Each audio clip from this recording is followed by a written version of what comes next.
bu ñu jógee ci vidéo Doudou Wade boobu dañuy demaat ci leneen loo xamante ne wax naa ko léegi muy presse bi nga xamante ne fan yi nekkuñu benn yoon à l'aise ndaxte à chaque fois rek peut-être yaa ngi xalaat kan la ban presse lañ war a mën a tëj ban presse lañ war a mën a daal di xoñoñal ndaxte ba ñu gisee lu mel ni CAP di appel ak li nga woowe li ñuy woowee des nee na depuis décembre 2024 ba tey ñu ngi dénoncé ay mbir yoo xamante ne kenn xamul naka la daal di dem texte di dénoncé waa li ñuy woowee la criminalisation illégale ci démb boo xamante ne dañoo def benn daje ngir bi ministre bi génnee di saytuwaat mbir mi naka la daal di demee ñu daal di dem seetaan conférence bi nga xamante ne waa CAP def nañ ko jëmale ko ci mbir mi nga xamante ne Aliou Sall moo ko daal di yëkkati jëmale ko ci li nga xamante ne mooy le secteur de la presse.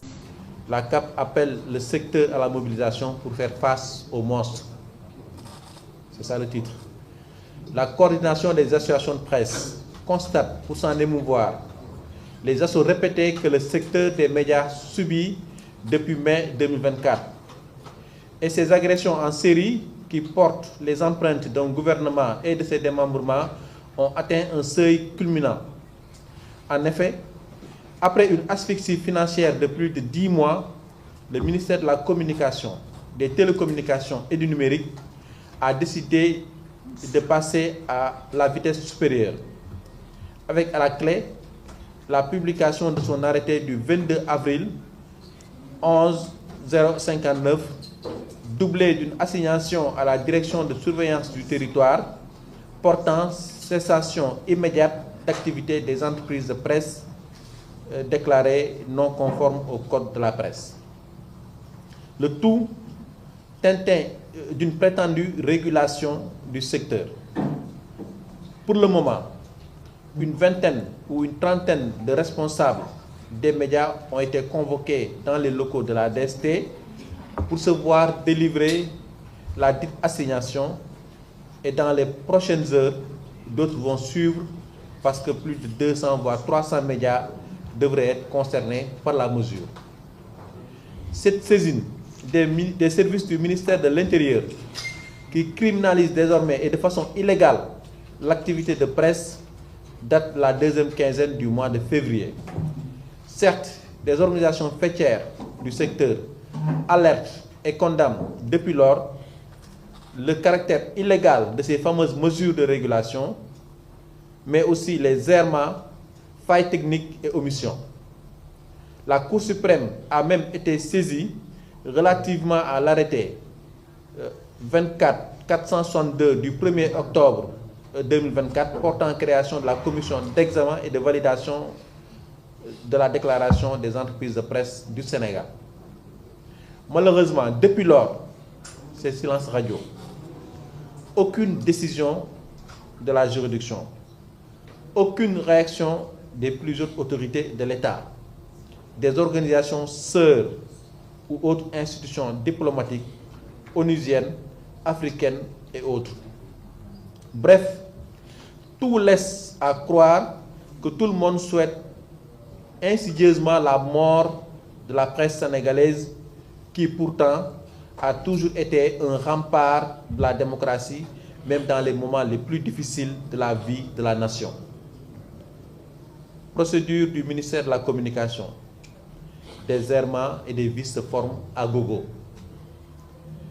Dans cette prétendue mesure de régulation enclenchée par M. le ministre Aliou Sall, les vices de forme et les violations de la loi ont fini d'hypothéquer le processus. En effet, si tant est que celui-ci est bouclé jusqu'à ce que le ministre de la Communication saisisse la DST, c'est-à-dire le processus, la DST est la division spéciale de la cybercriminalité. Pourquoi un arrêté portant publication de la liste définitive des médias conformes au code de la presse n'a pas été pris? Parce que c'est un préalable quand même. Eh bien, la réponse semble couler de source. Ce flou total, orchestré par le ministre de tutelle, a pour but d'imposer l'autocensure et de semer la panique dans toutes les rédactions.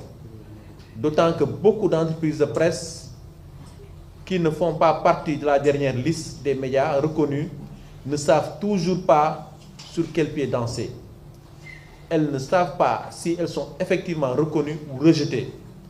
Et d'ailleurs, la réunion que nous avons tenue tout à l'heure a prouvé cela parce que beaucoup sont aujourd'hui dans l'inquiétude, ce qui est inacceptable.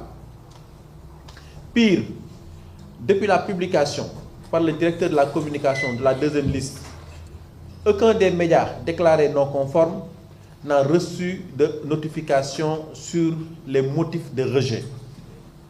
Permettez-moi de reprendre cela.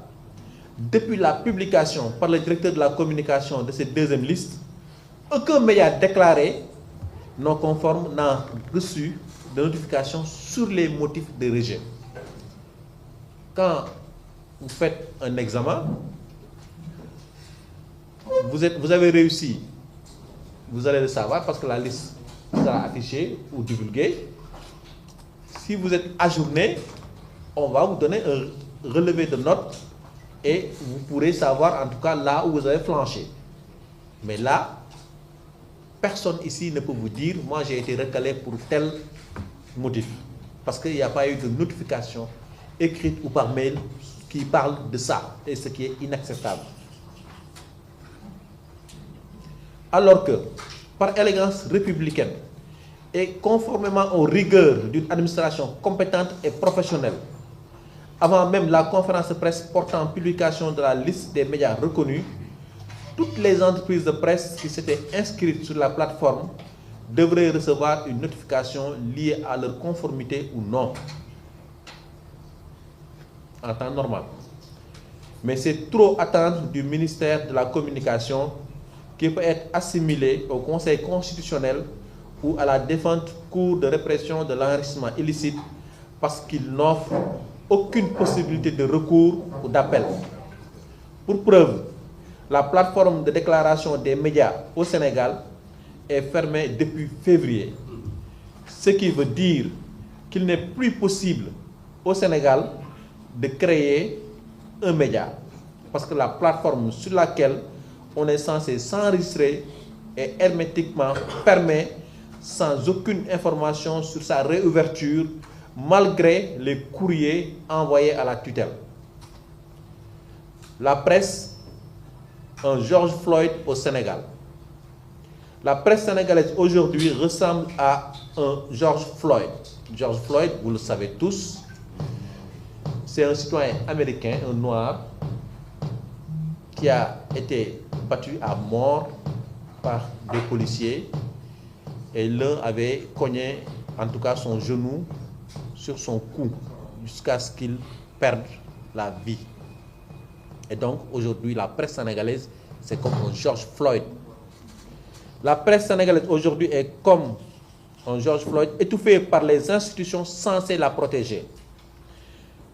L'État censé garantir sa liberté et sa sécurité la matraque, l'empêche de respirer et l'étouffe lentement par des mesures injustifiées. Et parmi ces mesures, la circulaire du Premier ministre en mai 2024 qui a conduit à la rupture unilatérale des contrats avec des entreprises publiques et parapubliques. Et depuis la nomination du ministre de la Communication Alioune Sall, aucune concertation formelle sur les préoccupations ou conclusions des assises nationales des médias, à part évidemment la réunion de prise de contact du samedi 25 mai 2024.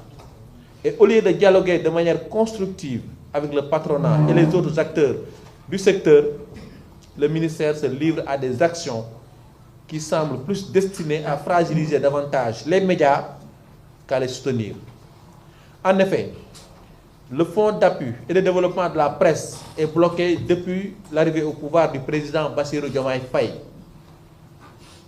En conséquence, les missions attendues de certains organes de régulation et d'autorégulation comme le CORED et la carte nationale et la commission de la carte nationale de presse sont plombées.